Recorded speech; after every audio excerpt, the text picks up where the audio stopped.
समय के सर्वश्रेष्ठ उपयोग का 18वां सिद्धांत। आज हम 18वां सिद्धांत बताने वाले हैं समय के सर्वश्रेष्ठ उपयोग का। इससे पहले हम 17 सिद्धांत बता चुके हैं, जिसका प्लेलिस्ट का लिंक बनाकर डिस्क्रिप्शन में दी है, आप वहाँ जाकर उसको देख सकते हैं। तो ये जो 18वां सिद्धांत है कि न्यूटन के गति के पहले नियम का लाभ ले। न्यूटन की गति का पहला नियम क्या कहता है, चलिए उसको हम समझते हैं। देखिए उसको पहले ये वाला आपका कि इंगवार कॉम्फोर्डेट कुछ बोले थे, जब 10 मिनट में बहुत कुछ कर सकते हैं, ये 10 मिनट अगर चले गए तो हमेशा के लिए चले जाएंगे। अपने जीवन को 10 मिनट की इकाइयों में बांट के और निरर्थक गतिविधियों में न्यूनतम समय बर्बाद करें। चलिए इसको आगे देखते हैं। ये है आपका सरल भाषा में न्यूटन का गति का पहला नियम कहता है कि जो चीज़ जिस अवस्था में है उसी में बनी रहती है जब तक कि उस पर बाहरी बल का प्रयोग न किया जाए। यह बहुत ही अद्भुत नियम है। यह वस्तुओं पर नहीं, व्यक्तियों पर भी लागू होता है। आप जिस अवस्था में है उसी में रहेंगे जब तक कि बाहरी बल का प्रयोग ना हो। यह बाहरी बल कहाँ से आता है, या तो दूसरे के दबाव से या फिर आपके अनुशासन से, आपकी स्व प्रेरणा से। ठीक है, आगे देखते हैं। यही पर समय के सर्वश्रेष्ठ उपयोग का दूसरा सिद्धांत काम आता है, आर्थिक लक्ष्य बनाए। जो हम पहले बताए थे, आप और शुरुआत से इस सीरीज को देखते आ रहे हैं तो जरूर जानेंगे। यह आर्थिक लक्ष्य आपको निरंतर प्रेरित करता है ताकि आप बाहरी बल यानी कि अनुशासन का प्रयोग करके अपनी अवस्था को बदल ले। आपकी आर्थिक स्थिति चाहे जैसी हो, आप अनुशासन का प्रयोग करके उसे हमेशा बेहतर बना सकते हैं। जिस रॉड की बात हमेशा याद रखें, अनुशासनी लक्ष्य और सफलता के बीच का पुल होता है। ठीक है, और इसको चलिए देखिए। सच तो यह है कि अपनी क्या है, सच है, देखिए इसको। सच तो यह है कि अपनी आर्थिक स्थिति को बेहतर बनाने का काम आपको खुद ही करना होगा।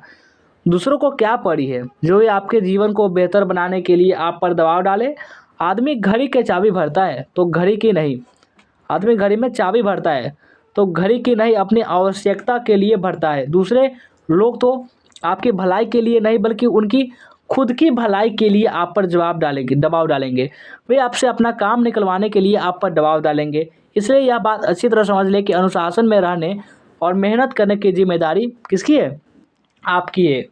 ठीक है, और चलिए इसमें और कुछ लिखा हुआ है, उसको भी पढ़ेंगे। देखिए इसमें और क्या है कि इसलिए समय के सर्वश्रेष्ठ उपयोग का 18वां सिद्धांत है, न्यूटन की गति के पहले नियम का लाभ ले। इस नियम का एक अच्छा पहलू भी है कि जब आप सफलता की डगर पर चलने लगेंगे तो आप सफलता की अवस्था में तब तक रहेंगे जब तक कि बाहरी बल का प्रयोग ना हो। जैसा कि हम पिछले सिद्धांत में देख चुके हैं कि बहुत से बल आपकी प्रगति में बाधा डालने की कोशिश करेंगे, लेकिन आप उनसे सतर्क रहेंगे और अपनी गति को बराबर रखेंगे। दूरी महत्वपूर्ण नहीं होती, मुश्किल तो सिर्फ पहला कदम होता है। ये कौन मतलब मॉर्किस डे डेफेंड ये बोले थे।